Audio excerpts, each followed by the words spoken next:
अस्सलामुअलैकुम students, I hope कि आप सब बिल्कुल खैरियत से हैं। और मैं हूं आपका मेज़बान मोहम्मद बिलाल। और मैं आपको एमबीए मैथमेटिकल सोसाइटी में खुश आमदीद कहता हूं। आपकी स्क्रीन के ऊपर इस वक्त एक क्वेश्चन देखने को मिलेगा, क्वेश्चन नंबर 7, जो कि क्लास 10th एक्सरसाइज 2.1 से है। और क्वेश्चन की स्टेटमेंट आप देख सकते हैं। क्वेश्चन की स्टेटमेंट में ये लिखा हुआ है कि if the roots of the equation, ये आपको इक्वेशन यहाँ पे शो की गई है कि C square minus A B into X square minus 2 into A square minus B C into X plus B square minus A C equal to zero. तो students, ये जो इक्वेशन है इसके रूट्स क्या हैं? इक्वल। अगर इस इक्वेशन के रूट्स क्या हो? इक्वल हो, देन आपने क्या शो करना है? ए इक्वल टू ज़ीरो और A cube plus B cube plus C cube equal to 3abc। Question की स्टेटमेंट को एक दफ़ा फिर समझ लेते हैं, क्योंकि मेन क्वेश्चन की सिंप्लीफिकेशन में जो रोल होता है ना, वो पहले आपको स्टेटमेंट को अंडरस्टैंड करना है। सो यहाँ पे देख सकते हैं कि if the roots of the given equation are equal, अगर ये जो गिवन इक्वेशन है इसके रूट्स इक्वल हों, देन आपने ये शो करना है कि ए इक्वल टू ज़ीरो और A cube plus B cube plus C cube equal to 3abc। So question is very simple. आपने जिस तरह पहले क्वेश्चंस किए थे जिसमें डिस्क्रिमिनेंट का फॉर्मूला हम यूज़ करते हैं और इसकी सिंप्लीफिकेशन की तरफ जाते हैं, सेम इसमें भी आपने यही काम करना है। सबसे पहले ये गिवन इक्वेशन लिखनी है और गिवन इक्वेशन में से ए बी सी की वैल्यूज़ को लिखना है और उसके बाद हम डिस्क्रिमिनेंट के फॉर्मूला को यूज़ करेंगे। तो चलते हैं जी सिंप्लीफिकेशन की तरफ। आपसे यही रिक्वेस्ट है कि वीडियो को एंड तक ज़रूर देखिएगा ताकि इसमें जो भी प्रॉब्लम्स हो वो आपकी क्लियर हो सके। ओके जी, क्वेश्चन के सिंप्लीफिकेशन में सबसे पहले आप लिखेंगे सॉल्यूशन। तो यहाँ पे सॉल्यूशन में हम सबसे पहले जो चीज़ मैनेज करेंगे वो है गिवन इक्वेशन, क्योंकि एग्ज़ाम्स में आप क्वेश्चंस तो लिखते नहीं हैं, तो आपको इक्वेशन जो है ना वो ज़रूर लिखना पड़ेगी। सो गिवन इक्वेशन, जो हमें क्वेश्चन के अंदर गिवन इक्वेशन है ना, बेसिकली वो स्टैंडर्ड फॉर्म में है। यहाँ पे देखें, ये एक्स स्क्वायर की फॉर्म दी हुई है, यहाँ पे एक्स वेरिएबल के साथ एक कोएफिशिएंट गिवन है और ये कांस्टेंट टर्म है। तो गिवन इक्वेशन जो है वो हम यहाँ पे लिखने वाले हैं, जिसमें सी स्क्वायर माइनस ए बी, और ये मल्टीप्लाई किसके साथ हो रहा है? ये एक्स स्क्वायर के साथ मल्टीप्लाई हो रहा है। और उसके बाद जो सेकेंड टर्म आपको देखने को मिलेगी वह minus 2 multiply by A square minus B C. And यहाँ पे ये जो एक्सप्रेशन है ये किससे मल्टीप्लाई हो रहा है? एक्स के साथ। और लास्ट वाली जो आपको टर्म दिखाई दे रही है वो बेसिकली एक बाइनोमियल है, जो कि बी स्क्वायर माइनस ए सी की फॉर्म में लिखा हुआ है। और ये जो इक्वेशन है ना, ये आपके पास गिवन है। दोबारा सुन लें, यहाँ पे है C square minus A B into X square minus 2 into A square minus B C into X, and the last one is plus B square minus A C equal to zero. तो ये question आपको पहले से ही ना standard form में given है। तो आपने क्या काम करना है, यहाँ पे एक छोटी सी स्टेटमेंट ऐड करनी है कि by comparing with A X square plus B X plus C equal to zero. जी स्टूडेंट्स, तो जब आप कंपेयर करोगे, ये आपके सामने एक स्टेटमेंट दिखाई दे रही है, capital A X square and यहाँ पे plus B X plus C equal to zero. तो मैंने ये क्वाड्रेटिक इक्वेशन की स्टैंडर्ड फॉर्म लिखी है। अब आप ये सोच रहे होंगे कि यहाँ पे हमने कैपिटल ए बी सी क्यों लिखा? क्योंकि जो गिवन इक्वेशन है ना, उसमें ऑलरेडी स्मॉल लेटर्स यूज़ किए गए हैं ए बी सी के। तो अगर हम उसको स्मॉल ए बी सी के इक्वल ही वहाँ पे सब्स्टिट्यूट करेंगे तो वो हमारे लिए कैलकुलेशन में थोड़ी सी प्रॉब्लम क्रिएट कर सकता है। तो इसलिए हमने यहाँ पे जो कोएफिशिएंट ए रखा, बी रखा और सी रखा, तो ये सारे के सारे जो हमारे पास कांस्टेंट नंबर है इनको हमने कैपिटलाइज यहाँ पे रखा है। सो स्टेटमेंट आपके सामने है कि बाय कंपेयरिंग या by equating with the equation A X square plus B X plus C equal to zero, ये जो ऊपर आपको गिवन इक्वेशन है ना, आपने उसको इससे कंपेयर करना है। तो स्टूडेंट्स, आप ये देखें कि यहाँ पे आपको x की पावर 2 के साथ क्या देखने को मिल रहा है? यहाँ पे आपको देखने को मिल रहा है C square minus A B, ठीक है। और यहाँ पर आपको x स्क्वायर के साथ क्या देखने को मिलेगा? a। तो यूँ आपको a की वैल्यू मिल जाएगी और a is equal to X A C square minus A B. तो कैपिटल A जो है वो आपको इजीली यहाँ से मिल जाएगा सी स्क्वायर माइनस ए बी। और स्टूडेंट्स, इसके बाद ये देखें तो आपको x का कोएफिशिएंट, यहाँ पे जो x का कोएफिशिएंट है वो क्या है? b, ठीक है। और यहाँ पे जो x का कोएफिशिएंट है वो है -2 into A square minus B सी। तो आपने क्या काम करना है, यहाँ पे कैपिटल B की वैल्यू लिखनी है। कैपिटल B जो आपको मिलेगा, ठीक है, ये -2 टाइम्स ए स्क्वेयर माइनस बी सी, यहाँ से ए स्क्वेयर आएगा माइनस बी सी आ जाएगा। और तीसरे नंबर पे आपको जो यहाँ से वैल्यू मिलेगी वो कांस्टेंट नंबर है। यहाँ पे देख सकते हैं आपको जो सी की वैल्यू मिलेगी, सी कैपिटल जो है वो इस वैल्यू के इक्वल है। तो हम यहाँ पे कैपिटल सी की वैल्यू को भी लिखेंगे, जिसमें सी इज इक्वल टू, और लास्ट में आपको बी स्क्वेयर माइनस ए सी देखने को मिलेगा, बी स्क्वेयर माइनस ए सी। और यूं आपने ए बी सी जो कॉन्स्टेंट्स हैं ना, ये basically A is the coefficient of X square, B is the coefficient of X and C is the constant term, ये आपने इस क्वाड्रेटिक इक्वेशन में से कंप्यूट कर लिए। तो चलते हैं जी, अब हम डिस्क्रिमिनेंट का फॉर्मूला यूज़ करते हैं।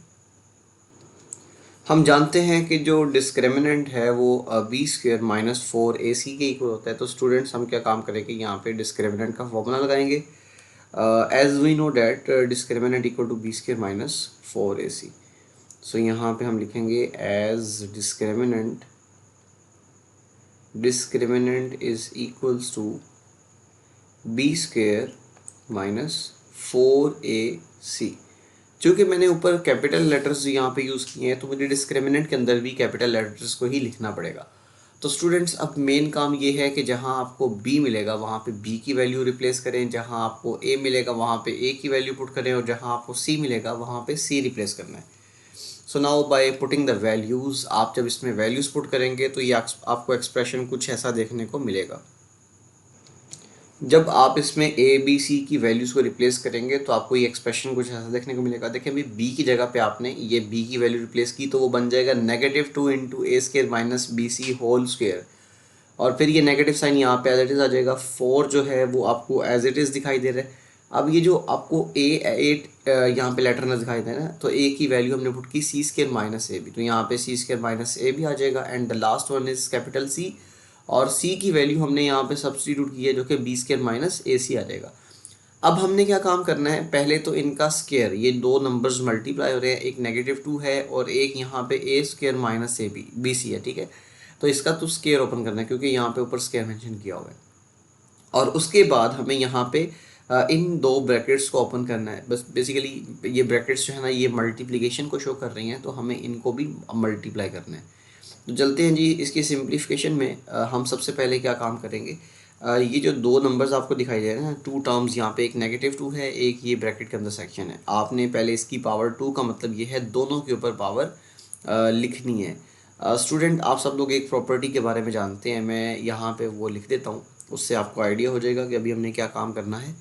अगर आपके सामने इस तरह का एक्सप्रेशन आ जाए जिसमें दो नंबर्स मल्टीप्लाई हो रहे हो, लाइक ये एक नंबर पड़ा हुआ है a और दूसरा नंबर पड़ा हुआ है b, और अगर इनकी पावर आ जाए n, ठीक है, तो अगर ये दोनों मल्टीप्लाई हो रहे हैं, पावर n आ जाए, तो हम यहाँ से a की पावर भी n रखेंगे और b की पावर भी n रखेंगे। तो ये वाला जो है ना प्रॉपर्टी हमने यहाँ पे यूज़ करनी है। तो इस प्रॉपर्टी को यूज़ करने के बाद हम इस नतीजे पर पहुँचेंगे कि 2 जो है उसकी पावर भी 2 आएगी, और उसके बाद ये जो ए स्क्वायर माइनस बी सी है ना, इसकी पावर भी 2 ही आएगी। तो यहाँ पे मैं इसको इस तरीके से लिख चुका हूँ। आई होप ये पॉइंट आपको क्लियर हो गया कि हमने यहाँ पे क्या काम किया। -2 की पावर भी 2 लगा दी, और ए स्क्वायर माइनस बी सी की पावर भी हमने यहाँ पे 2 लगा दी। अब ये 4 जो है ये एज इट इज़ आ जाएगा। तो स्टूडेंट्स यहाँ पे जो हम काम करने वाले हैं उसमें इन ब्रैकेट्स को ओपन करना है। तो ब्रैकेट्स को ओपन करने का मतलब ये है कि हमने इस सी स्क्वायर को किससे मल्टीप्लाई करना है, इस फर्स्ट टर्म से जो कि बी स्क्वायर पड़ी हुई है। फिर हमने इस सी स्क्वायर को मल्टीप्लाई करना है सेकेंड टर्म से जो कि यहाँ पे माइनस ए सी है। तो जैसे ही हम मल्टीप्लाई करेंगे तो आपके सामने कुछ ऐसा रिजल्ट देखने को मिलेगा, C square multiply by B square, तो ये बन जाएगा B square into C square, ठीक है। बी स्क्वायर सी स्क्वायर आपको देखने को मिला, ये आपने सी स्क्वायर को बी स्क्वायर से मल्टीप्लाई किया, तो ये रिजल्ट। जब आप इस सी स्क्वायर को सेकेंड टर्म से मल्टीप्लाई करोगे, देखिए भी ये नंबर पॉजिटिव है और ये नेगेटिव है, तो दोनों टर्म्स देखें अगर डिफरेंट साइन किए हैं तो आपके पास जो रिजल्ट आएगा वो नेगेटिव आएगा, क्योंकि यहाँ पे ये पॉजिटिव सी स्क्वायर है और ये नेगेटिव ए सी है। जब इन दोनों को मल्टीप्लाई करेंगे तो माइनस यहाँ से आपको ए सी क्यूब देखने को मिलेगा, माइनस ए सी क्यूब। और स्टूडेंट्स उसके बाद देखिएगा, जब आपने इस सेकेंड टर्म को मल्टीप्लाई करना है तो इस केस में हम यहाँ पे कुछ इस तरीके से मैनेज करेंगे। इस सेकेंड टर्म को हमने पहले इस फर्स्ट टर्म से मल्टीप्लाई करना है और फिर इसी सेकेंड टर्म को हमने यहाँ से सेकेंड टर्म से मल्टीप्लाई करना है। तो जब आप मल्टीप्लाई करेंगे तो जो रिज़ल्ट आपको देखने को मिलेगा उसमें माइनस ए बी को जब बी स्क्वायर से मल्टीप्लाई करेंगे तो माइनस ए बी क्यूब आ जाएगा, ठीक है। और उसके बाद आपको यहाँ पे नेगेटिव ए बी को नेगेटिव ए सी से मल्टीप्लाई करना है, तो नेगेटिव इंटू नेगेटिव पॉजिटिव हो जाएगा। और ए बी को जब ए सी से मल्टीप्लाई करेंगे तो यहाँ से ए स्क्वेयर और बी सी आ जाएगा। और आई होप ये क्वेश्चन यहाँ तक आपको समझ में आ चुका है, इसमें कोई प्रॉब्लम नहीं है, जो भी प्रॉब्लम्स थी वो आपकी क्लियर हो चुकी हैं। अब जस्ट हमें इसकी सिंप्लीफिकेशन को मज़ीद करना है और हमें जो रिज़ल्ट है उसको प्रूफ करना है कि a इज़ इक्वल टू 0 और A cube plus B cube plus C cube equal to 3abc। तो चलते हैं जी, सबसे पहले हम क्या काम करेंगे, -2 का स्क्वायर ओपन करेंगे। नेक्स्ट स्टेप में आपने ये -2 की पावर 2 लगानी है। अच्छा स्टूडेंट्स, ये बात याद रखिएगा कि किसी भी नेगेटिव नंबर की जब पावर इवन आती है तो answer will be positive. So negative number 2 है, उसकी पावर 2 है, तो आपका आंसर क्या आएगा, यहाँ से 4 आ जाएगा। और ये जो आपके पास है ना, ये एक बाइनोमियल है। बाइनोमियल कहते हैं टू टर्म्स पे, जो टू टर्म्स होती है ना उस पर मुश्तमिल एक एक्सप्रेशन, ठीक है। तो हम ऊपर इसका स्क्वायर लिखा हुआ है, हम यहाँ पे स्क्वायर ओपन करेंगे। तो स्क्वायर ओपन करने के लिए हम फॉर्मूला पढ़ चुके हैं, A square minus 2ab plus B square. तो हम यहाँ पे ये वाली आइडेंटिटी यूज़ करेंगे। ये जो फर्स्ट टर्म है, ठीक है, ये फर्स्ट टर्म का स्क्वायर आ जाएगा, फिर -2 मल्टीप्लाई बाय फर्स्ट टर्म, यहाँ पे फर्स्ट टर्म आपको ये देखने को मिल रही है, और सेकेंड टर्म में b इंटू सी आ जाएगा।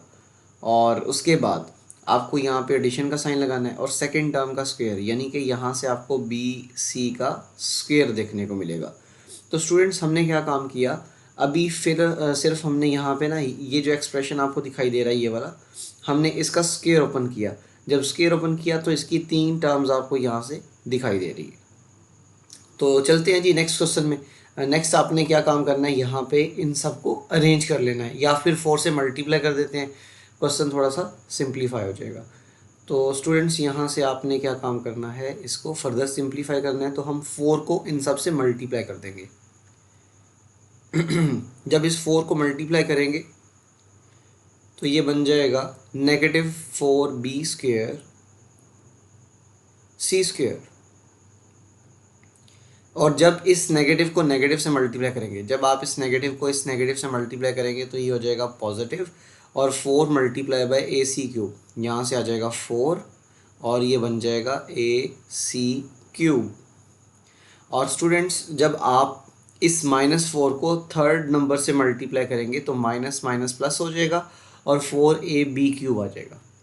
सो प्लस 4ab क्यूब, यहाँ से क्यूब आपको दिखाई देगा।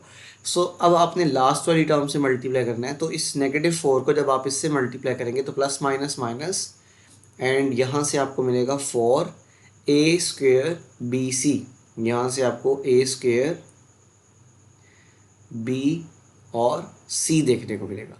तो आई होप ये भी स्टेप आपको समझ में आ गया। तो स्टूडेंट्स, आपने क्या काम करना है, फर्दर आपने इस स्क्वायर की एलिमेंट्स को मल्टीप्लाई करने के बाद 4 से भी मल्टीप्लाई करना है। अब हमें क्या काम करें, हम यहाँ से इस a की पावर 2 को यहाँ पे पावर 2 में ओपन करेंगे तो ये 4 एज इट इज़ आ जाएगा और यहाँ से आपको a की पावर 4 देखने को मिलेगी। जब आप यहाँ पे -2 को इन दोनों से मल्टीप्लाई करेंगे तो ये -2 multiply by A square B C देखने को मिलेगा।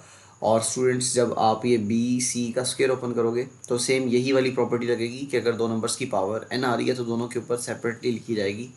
तो यहाँ से आपको बी स्क्वायर और सी स्क्वायर देखने को मिलेगा। और ब्रैकेट क्लोज करने के बाद ये लास्ट 4 टर्म्स जो हैं ये एज इट इज़ आ जाएंगी। ये आ जाएगा -4b स्क्वायर सी स्क्वायर, फिर उसके बाद प्लस का साइन आ गया, ये 4 आ जाएगा, यहाँ से ए सी क्यूब आ जाएगा, उसके बाद ये फिर प्लस का साइन आ गया, ये 4ab क्यूब आ जाएगा, और लास्ट में आपको -4a स्क्वेयर बी सी देखने को मिलेगा। तो स्टूडेंट्स आपने अब क्या काम करना है, इस 4 को इससे भी मल्टीप्लाई कर देना है, इस 4 को सेकेंड टर्म से भी मल्टीप्लाई करना है और इस 4 को थर्ड टर्म से भी मल्टीप्लाई करना है। तो आफ्टर मल्टीप्लिकेशन जो आपको यहाँ से स्टेटमेंट देखने को मिलेगी वो कुछ ऐसी होगी, 4a⁴, उसके बाद 4 multiply by 2 8, so -8 times a² B C, और उसके बाद जब आप इसको थर्ड टर्म से मल्टीप्लाई करोगे तो 4 इंटू b² c², तो प्लस आ जाएगा 4 और यहाँ से b² और c² आ जाएगा। अब स्टूडेंट्स आपने क्या काम करना है, ये लास्ट 4 टर्म्स को एज इट इज़ लिख देना है, ये -4 आ जाएगा, ठीक है, और b² c² as it is आ जाएगा, यहाँ से b² और c² आपको देखने को मिलेगा। अब आपने क्या काम करना है, ये लिखना है 4ac³, तो यहाँ से प्लस आ जाएगा 4ac³, यहाँ से a आ जाएगा और ये c³ आ जाएगा, और उसके बाद आपको second last term 4ab³ as it is लिखनी है, 4ab³ लिखा जाएगा, और उसके बाद लास्ट में आ जाएगा 4a² bc, 4a² bc। और अभी तक हमने जो डिस्क्रिमिनेंट है वो यहीं तक फाइंड किया। अब स्टूडेंट्स एक चीज़ नोट करें, यहाँ पे ये लिखा हुआ है +4b² c² और ये -4b² c²। तो चूंकि ये लाइक टर्म्स है, इसके साइन ऑपोजिट हैं, मतलब इनकी टर्म्स जो है ना वो सेम है, साइन ऑपोजिट हैं, तो ये दोनों क्या हो जाएंगे, कैंसिल हो जाएंगे। और अगर आप गौर करें तो ये पड़ा हुआ है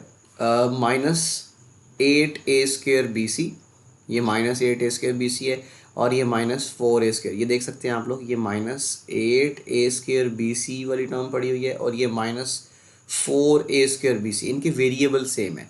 वेरिएबल का मतलब यहाँ पे a⁴ b और c जो है ना, ये बेसिकली सारी की सारी जो टर्म्स ये इसमें यूज़ की गई हैं वो सारी सारी सेम है, वेरिएबल सेम है, तो आपने इनको ऐड कर देना है। तो नेक्स्ट स्टेप में जब हम इनको मर्ज करेंगे तो ये -12a² bc हो जाएगा, ठीक है। तो यूँ डिस्क्रिमिनेंट जो है वो हमारे पास थोड़ा सा सिंप्लीफाइड फॉर्म में आपको दिखाई देगा। खैर यहाँ से 4a⁴ आपको एज इट इज़ देखने को मिलेगी, और उसके बाद आपको यहाँ से 4ab³, मैं इसको थोड़ा अरेंज भी कर लेता हूँ, ये +4ab³ यहाँ से दिखाई देगा, ये 4ab³, उसके बाद +4ac³ दिखाई देगा यहाँ से, और लास्ट में इन दोनों को, ये -8a² bc और यहाँ से -4a² bc, इन दोनों को जब हम मर्ज करेंगे तो ये -12a² bc आ जाएगा। आई होप ये क्वेश्चन यहाँ तक आपको समझ में आ गया। नेक्स्ट आपने क्या काम करना है, नेक्स्ट आपने वहाँ पे एक स्टेटमेंट ऐड करनी है, क्योंकि जो क्वेश्चन था ना, क्वेश्चन की स्टेटमेंट में देखें तो आपको यहाँ पे गिवन है द रूट्स आर इक्वल। तो स्टूडेंट्स जब रूट्स इक्वल होते हैं तो discriminant must be equal to 0, तो डिस्क्रिमिनेंट 0 होते हैं। तो हम यहाँ पे एक स्टेटमेंट ऐड करेंगे कि according to the given statement roots of given equation are equal.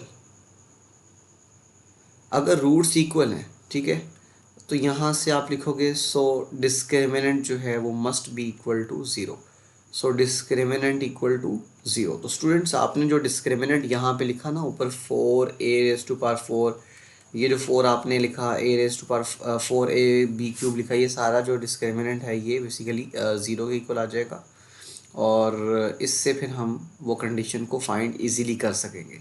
तो हमने डिस्क्रिमिनेंट इक्वल टू 0 लिख दिया, तो जो डिस्क्रिमिनेंट हमारे पास था 4a⁴, उसके बाद फिर पॉजिटिव साइन आ गया, 4ab³ आ जाएगा, फिर उसके बाद फिर प्लस का साइन आ गया, फिर यहाँ से 4ac³ आ जाएगा, एंड लास्ट में आप देखें तो ये -12 आ जाएगा और a² bc इक्वल टू 0 हो जाएगा, क्योंकि ये सारे का सारा डिस्क्रिमिनेंट था, हमने इसको 0 के इक्वल पुट कर दिया। अब अगर आप ये देखें तो इन तमाम वैल्यूज़ में से 4a कॉमन आ रहा है, क्योंकि ये भी 4a पे डिवाइड हो रही है, सेकंड टर्म भी 4a पे डिवाइड हो रही है, इसमें भी 4a मौजूद है, और इसमें भी जो नंबर है वो 4 पे डिविजिबल है और a भी इसमें मौजूद है। तो मतलब चारों नंबर्स जो हैं वो 4a पे डिवाइड हो रहे हैं। तो अगर कोई भी एक्सप्रेशन किसी सेम नंबर से डिवाइड हो रहा हो तो वो कॉमन निकाला जा सकता है, ठीक है। सो हम यहाँ पे लिखेंगे taking 4a as a common element. तो स्टूडेंट्स जब आपने 4a कॉमन निकाल लिया तो सिंपली यहाँ पे a क्यूब रह जाएगा। टोटल पावर यहाँ पे 4 थी, एक a हमने बाहर निकाल लिया तो ये a क्यूब रह गया। ठीक है, अब यहाँ से भी 4a जब कॉमन निकालेंगे तो सिंपली यहाँ पे b क्यूब आ जाएगा, और यहाँ पे 4a निकालेंगे तो इसमें से c क्यूब आपको देखने को मिलेगा। और लास्ट में ये वाला नंबर भी 4a पे डिवाइड हो रहा है।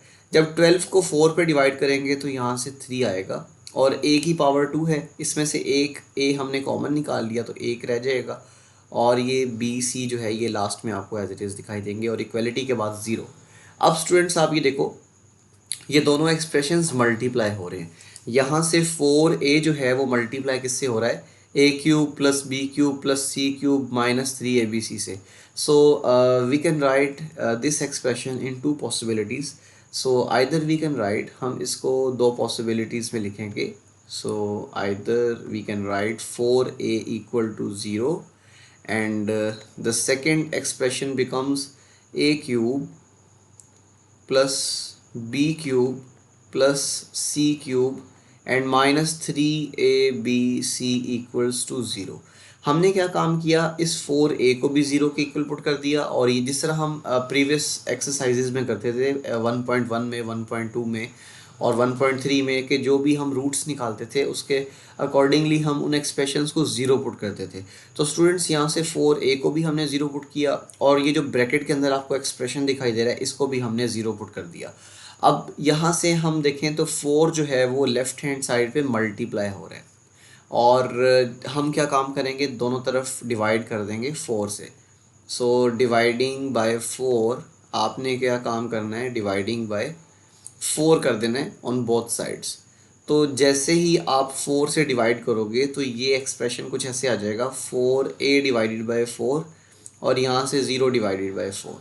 तो आप 0 के साथ किसी भी नंबर को मल्टीप्लाई करें या फिर 0 से किसी भी नंबर को डिवाइड करें तो आपका जो रिज़ल्ट आएगा वो 0 ही आएगा, और ये 4 कैंसिल होने के बाद a की वैल्यू आपको 0 मिल जाती है। और दूसरे नंबर पे यहाँ पे देखें तो इसमें ये जो 3abc आपको दिखाई दे रहा है इसको आपने राइट साइड पे शिफ्ट कर देना है। तो यूँ आपको एक स्टेटमेंट मिलेगी, a cube plus b cube plus c cube, और ये किसके इक्वल आ जाएगा, ये इक्वल टू 3abc आ जाएगा। मैं इसको थोड़ा सा इम्प्रूव कर लेता हूँ। So here a cube plus b cube plus c cube equal to 3abc। क्योंकि ये 3abc यहाँ पे नेगेटिव था, राइट में शिफ्ट करने से पॉजिटिव हो जाएगा, और यूँ हमें यहाँ से सेकंड कंडीशन भी मिल जाती है जिसके लिए रूट्स क्या होते हैं, इक्वल होते हैं। तो आप यहाँ पे नीचे लिखोगे हेंस प्रूव कि हमारे पास रूट्स इक्वल होंगे, तो इसके रिज़ल्ट को हम यहाँ से मैनेज करेंगे। हेंस इसका रिज़ल्ट लिखेंगे, हेंस रूट्स आर इक्वल। अगर इसके रूट्स इक्वल हैं देन, अगर रूट्स इक्वल हैं देन आपके पास जो रिज़ल्ट आएगा उसमें a इक्वल टू 0 होगा, और दूसरे नंबर पे a cube plus b cube plus c cube जो है वो 3abc के बराबर होगा। तो आई होप ये क्वेश्चन आपको समझ में आ गया, इसमें जो भी प्रॉब्लम्स थी वो आपकी क्लियर हो चुकी हैं, और उम्मीद करता हूँ कि ये वीडियो आपके लिए काफ़ी हेल्पफुल रही है। आप इस वीडियो को लाइक भी करें, शेयर भी करें अपने दोस्तों तक, और जो स्टूडेंट्स मैथ में प्रॉब्लम फेस करते हैं ये चैनल उनके लिए है, ताकि वो यहाँ पे आके जो भी प्रॉब्लम्स फेस करते हैं उसको क्लियर कर सकें, और एग्ज़ाम्स के पॉइंट ऑफ व्यू से 2.1 के ये रिमेनिंग जितने भी क्वेश्चन हैं सारे लॉन्ग क्वेश्चन में आते होते हैं। खैर आपने इनको अच्छे तरीके से तैयार करना है, अपने दोस्तों तक शेयर करना है। हाँ, और जो दोस्त यहाँ पे हमारे पास नए हैं चैनल पे, वो चैनल को ज़रूर सब्सक्राइब कर लें ताकि न्यू वीडियो की जो नोटिफिकेशन है वो आप तक ईजीली पहुँच सके। मुझे अपनी दुआ में याद रखिएगा। इंशाल्लाह नेक्स्ट वीडियो में फिर मुलाकात होगी। अल्लाह हाफिज़।